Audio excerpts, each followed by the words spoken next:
मित्रों नमस्कार, स्वागत है आपका अपने प्रिय कार्यक्रम के अंतर्गत। मैं आचार्य अनिल वस। 1 जून 2022 वृषभ राशि की हम बात करेंगे। कृतिका, रोहिणी और मृगशिरा, 3 नक्षत्रों का प्रभाव, सूर्य, चंद्र और मंगल। सूर्य वृषभ राशि के अंतर्गत चतुर्थ भाव का, यानी इनके जो मन की स्थिति है वो बहुत सुदृढ़ और बहुत बलवान, ऐश्वर्यवर्धक होने वाली है। रोहिणी जो कि इनके पराक्रम, तीसरे स्थान का, यात्राओं का, मित्रों के साथ सहयोग का है। और मृगशिरा इनका सप्तम भाव और व्यय भाव। मंगल जो है मार्केश भी है। तो इन 2-3 ग्रहों के जो प्रभाव हैं इसके हिसाब से ये राशि का निर्माण है। आइए देखते हैं कैसा होने वाला है। सूर्य बुध का लगन में स्थिति है। शुक्र राहु द्वादश भाव में है। गृहस्थी के संबंधों में बहुत ध्यान रखने वाली बात है। अन्य स्त्रियों के साथ संबंध शुभ नहीं रहेंगे। गुरु मंगल की युति एकादश भाव में है। एकादश भाव में गुरु मंगल की युति किस प्रकार का आर्थिक दृष्टिकोण से लाभ देने वाली है, ये देखने वाली बात होगी। नवमेश और दशमेश शनि का दशम भाव में होना किस प्रकार के प्रभाव दिखाएगा। शनि संबंधी कार्यों में, मशीनरी के काम में, केमिकल के काम में, पेट्रोलियम प्रोडक्ट से रिलेटेड कार्यों में, दवाइयों के क्षेत्र में क्या फायदे हो सकते हैं, इन सब का मिला जुला प्रभाव क्या होगा, आइए देखते हैं। पहली, दूसरी, तीसरी तारीख की बात करते हैं। पहली तारीख की स्थिति को देखें तो आर्थिक दृष्टिकोण से कुछ धन की प्राप्ति के योग बनेंगे। और विशेष रूप से यदि आप मीडिया में हैं, यदि आप एस्ट्रोलॉजर हैं, यदि आप मोटिवेटर हैं, काउंसलर हैं, तो इस क्षेत्र में कुछ विशेष उपलब्धियां भी मिलती हुई दिखाई देती हैं। 2 तारीख को महाराणा प्रताप जयंती, भगवान महाराणा प्रताप जी को नमन करते हुए, जो देश के महान योद्धा रहे। 3 तारीख की स्थिति में बुध मार्गी हो जाते हैं। और ये स्थिति कैसी रहेगी, मित्रों के साथ, भाइयों के साथ कुछ धन का व्यय हो सकता है और उनके साथ मिलकर कुछ सहयोग भी हो सकता है। बुध मार्गी होने का अर्थ यह है कि आपका आर्थिक पक्ष मजबूत हो जाएगा। पैसे के दृष्टिकोण से जो पैसे रुक रुक के आ रहे थे वो पैसे आने का फ्लो बनेगा। बच्चों की पढ़ाई, काउंसलिंग के पॉइंट ऑफ व्यू से, सही समय पे सही सलाह को उपयोग करने के दृष्टिकोण से, पैसे कहीं रुके हुए हैं उनके प्राप्ति के दृष्टिकोण से ये शुभ हो जाएगा, लाभदायक होगा। 4, 5, 6 की स्थिति देखते हैं। 4 को शनि मार्गी हो जाते हैं। शनि आपके नवमेश और दशमेश होकर जब मार्गी होंगे तो भाग्य भी साथ देगा, कर्म क्षेत्र की भी उपलब्धियां होंगी, कुछ महत्व कार्य होंगे और उन कार्यों से आपके मान सम्मान की वृद्धि हो सकती है। शुक्र का भरणी नक्षत्र में प्रवेश। शुक्र आपके लग्नेश हैं। अब जब ये भरणी नक्षत्र अपने नक्षत्र में आएंगे, हेल्थ अच्छी होगी और फिल्मों में, डिज़ाइनिंग के कार्य में, एडवर्टाइजिंग के क्षेत्र में लाभ होने के चांसेस बन सकते हैं। पेंटिंग के पॉइंट ऑफ व्यू से, एग्जीबिशन के पॉइंट ऑफ व्यू से, ज्वेलरी यदि आप बनाते हैं, वास्तु करते हैं, इवेंट के शो के कोई कार्यक्रम करते हैं, you will get positive result, अच्छे रिजल्ट मिलेंगे। 5, 6, 7, 5 तारीख की स्थिति को देखें। अच्छे निर्णय ले पाएंगे। इलेक्ट्रॉनिक के क्षेत्र में फ़ायदा होगा। पुलिस में, मिलिट्री में, उच्च पदों पे आसीन यदि आप हैं या आपके ऐसे मित्र हैं, उनसे आपके संबंध अनुकूल होंगे और फायदा होगा। 7, 8, 9, 8 को दुर्गा अष्टमी और सूर्य का मृगशिरा में प्रवेश। सूर्य जो कि चतुर्थेश हैं, जब ये मृगशिरा मंगल के नक्षत्र में आएंगे तो आपका सप्तम भाव और 12वां भाव एक्टिवेट होगा। ऐसे में फास्ट ड्राइविंग से बचना है, लड़ाई झगड़े से बचना है, व्यर्थ किसी की आलोचना, निंदा, चुगली नहीं करनी है, क्योंकि इससे तकलीफ होगी, क्योंकि आपकी भाषा में अभिमान ज़्यादा आ जाएगा और दूसरा अपमानित सा फील होगा और ये बात घर गृहस्थी में कष्टदायी हो सकती है, इसका ध्यान रखिएगा, ये ज़्यादा इम्पॉर्टेंट रहेगा। 9, 10, 11, 9 को गंगा दशहरा कहते 10 प्रकार के पापों को हर लेता है। ऐसे गंगा जी में स्नान करें, उनका चरणामृत भी लीजिएगा।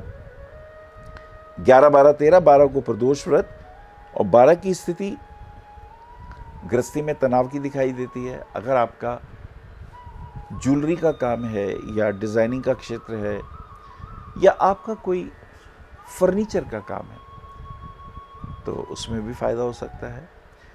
और पुलिस में है, मिलिट्री में है, खेल जगत में है, कुछ अच्छे रिजल्ट आने की संभावनाएं दिखाई देती हैं। 13, 14, 15, 14 को वट सावित्री व्रत पूर्णिमा।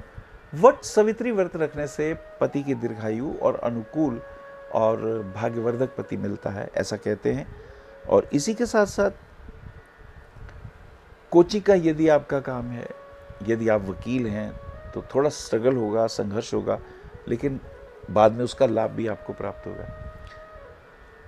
और खास करके इस राशि में एक और खास चीज़ देखी जाती है कि ऐसे लोग ईमानदार होते हैं, किसी देव मंदिर में पुरोहित हो सकते हैं, इनका अपना आश्रम हो सकता है, योगा सिखा सकते हैं, समाज के हितकारी होते हैं, पर वाणी में कटुता भी होती है, कठोरता भी होती है, कोई गलत चीज़ टॉलरेट नहीं कर पाते हैं। 15, 16, 17, 15 को सूर्य का मिथुन राशि में प्रवेश। सूर्य जब मिथुन में प्रवेश करेंगे तो स्वभावतः चतुर्थेश होकर एकादश भाव में, यानी अपने से 11वें द्वितीय भाव में इनका स्थिति आने वाली होगी। ऐसी स्थिति में थोड़ा हमें ये ध्यान रखना है, ऊंचे संपर्कों में हम उनसे लाभ ले सकते हैं। यदि आपका सीए का काम है, अकाउंट्स का काम होता है, ट्रैवलिंग का काम है, बोलने का काम है, काउंसलिंग का काम है, एचआर हैं या मीडिया लाइन में हैं, तो उसमें विशेष उपलब्धियों के योग दिखाई देते हैं। 16, 17, 18, 16 तारीख की स्थिति में भाग्य साथ देगा। लोहे के काम में, पेट्रोलियम के काम में, केमिकल के कार्यों में, और यदि आपका प्लास्टिक का काम है, ऑनलाइन बिजनेस है, उसमें फ़ायदा हो सकता है। यदि आपकी फैक्ट्री है तो उसमें भी रिजल्ट अच्छे आएंगे, नए आपको कॉन्टैक्ट मिलेंगे। तो ये सब पॉजिटिव सा दिखाई देता है, इसमें रिजल्ट आने वाली स्थितियाँ दिखाई देती हैं। 17, 18, 19, 17 को गणेश चतुर्थी व्रत, गणेश जी को प्रणाम करते हैं। 18 तारीख को बुध का रोहिणी नक्षत्र में प्रवेश। बुध जो कि आपके इनकम के और पंचम भाव के स्वामी हैं, रोहिणी नक्षत्र चंद्रमा के नक्षत्र में प्रवेश करेंगे। किसी स्त्री से मुलाकात हो सकती है, किसी सेमिनार के थ्रू हो सकती है, किसी फंक्शन के थ्रू मिल सकते हैं, और उससे आपको लाभ भी होगा। आपस में थॉट्स एक्सचेंज होंगे, और हो सकता है कल कोई नया काम भी आप शुरू करें तो उसमें भी फायदे के योग दिखाई देते हैं। 19, 20, 21, 20 तारीख की अगर हम बात करते हैं, आर्थिक दृष्टिकोण से लाभ, नए संपर्क, एस्ट्रोलॉजी के क्षेत्र में, डिजाइनिंग के क्षेत्र में। यदि आप कोई पेंटिंग की एग्जीबिशन करते हैं या कोई बुक लिखते हैं आप, या आप एस्ट्रोलॉजर के साथ साथ वकील भी हैं, तो ये संपर्क फायदेमंद सिद्ध हो सकते हैं।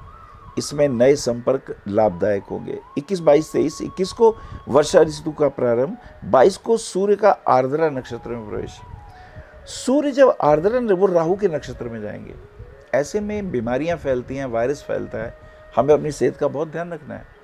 पिता के साथ, पिता को कोई कष्ट ना हो, बीमार ना हो, इसका ज़्यादा ध्यान रखिएगा। That is very important. 23, 24, 25, 23 तारीख की स्थिति, स्वास्थ्य का ध्यान रखेंगे, फास्ट ड्राइविंग से बचेंगे, लड़ाई झगड़े से बचेंगे। पति पत्नी के संबंधों में प्रतिकूलता हो जाए तो ध्यान रखना है, क्योंकि ये समय 1-2 दिन अच्छा नहीं है, इसमें आप ध्यान रखिएगा। 24, 25, 26, 24 को योगिनी एकादशी व्रत। 25 तारीख की स्थिति, अब समय 2-3 दिन ठीक रहेंगे, मन भी शांत रहेगा, और डिज़ाइनिंग के क्षेत्र में फ़ायदा होगा, एग्जीबिशन के क्षेत्र में, फिल्म में, प्रोड्यूसिंग के क्षेत्र के अंदर, इसमें सब रिजल्ट अच्छे आते हुए दिखाई देते हैं। परफ्यूम के काम में, सौंदर्य प्रसाधन के क्षेत्र में, जनरल मर्चेंट्स की यदि कोई दुकान है उसमें भी फ़ायदा हो सकता है। स्त्रियों से संबंधित कार्य क्षेत्र में लाभ के चांसेस दिखाई देते हैं। 26, 27, 28, 26 को शुक्र रोहिणी नक्षत्र में प्रवेश, प्रदोष व्रत। प्रदोष व्रत रखने से भगवान शिव की कृपा मिलती है। शुक्र का रोहिणी में प्रवेश हो जाता है। शुक्र यानी रोहिणी यानी चंद्रमा के साथ, चंद्रमा के नक्षत्र में शुक्र का प्रवेश, 2 स्त्रियों का मिलन। अतः आपको बहुत सावधानी रखनी है। परिवार में विशेष लाभ भी हो सकता है। क्रिटिसाइज करते हैं तो हम शत्रु बना लेते हैं, और यदि किसी के गुणों की प्रशंसा करते हैं तो उसको मित्र भी बना लेते हैं। ये कला बहुत महत्वपूर्ण रहेगी। 27, 28, 29, 27 को मंगल का मेष राशि में और अश्विनी नक्षत्र में प्रवेश हो जाता है। मंगल का मेष राशि में प्रवेश, द्वादश भाव का मंगल, गृहस्थी में तनाव, 8वीं दृष्टि से मंगल तर्क वितर्क, तनाव, कोर्ट कचहरी, तलाक तक की स्थितियां पैदा करता है। अतः बहुत सावधान रहना है। आपस के रिलेशन में फास्ट ड्राइविंग से बचना है, इसका ध्यान रखिएगा। 28, 29, 30, 28 को बुध का मृगशिरा नक्षत्र में प्रवेश। आर्थिक दृष्टिकोण से लाभ होंगे, परंतु बुध जब मृगशिरा नक्षत्र में जाएंगे तो हमें एक बात का ध्यान रखना, किसी को उधार न दें, नहीं तो रुपए मिलने के चांसेस बहुत कम हो जाएंगे। व्यर्थ की आर्गुमेंट से भी बचना है। 29 तारीख को अमावस्या है। अमावस्या को पितरों के निमित्त कुछ जलांजलि देनी चाहिए, ब्राह्मण देवता को भोजन कराना चाहिए। और 30 को गुप्त नवरात्रि आरंभ, और इसी के साथ मित्रों के साथ कहीं घूमने फिरने के योग भी दिखाई देते हैं। वृषभ राशि वालों के लिए कन्या राशि वाले बहुत अच्छे मित्र साबित होते हैं, उनकी दोस्ती जीवन भर याद रखेंगे। मकर राशि वाले आपके भाग्य को बढ़ाने वाले होते हैं, तो ये भी बहुत अच्छा कॉम्बिनेशन रहेगा। मिथुन और कन्या राशि वाले friendly financial point of view से लाभदायक सिद्ध हो सकते हैं। तुला राशि वाले थोड़ा चैलेंज करते हैं, उसका थोड़ा ध्यान रखना है। और धनु राशि वाले भी आपके साथ तर्क वितर्क करते हैं और टेंशन जरूर क्रिएट करते हैं, इन बातों का हमें रखना होगा ध्यान। यदि आप ओपन रत्न पहने 10 साढ़े 10 कैरेट का अपनी इंडेक्स फिंगर में तो आपके लिए शुभ है। नीलम रत्न बीच की उंगली में बढ़िया क्वालिटी का पहनिएगा, वो आपके लिए भाग्यवर्धक, कर्म क्षेत्र में फायदा पहुंचाएगा। और पन्ना रत्न धारण करने से आर्थिक दृष्टिकोण से जनता के बीच में, पब्लिक के बीच में मोटिवेशन पॉइंट ऑफ व्यू से बहुत लाभदायक रहेगा। नमस्कार। आप आचार्य श्री अनिल वत्स जी के आध्यात्मिक प्रवचन, ध्यान व ज्योतिष संबंधी मासिक राशि फल फेसबुक, यूट्यूब, www.astroanilvats.com पर भी देख सकते हैं। For appointment Bhavishya Kathan Monday to Saturday 11 AM to 6 PM, BE 279, street number 6, Harinagar, New Delhi 110064। Phone number 9891739999, 98181 89993, 98108870002, 88600063030। Website www.bhavishyakathan.com, Acharya Anil Vats @gmail.com।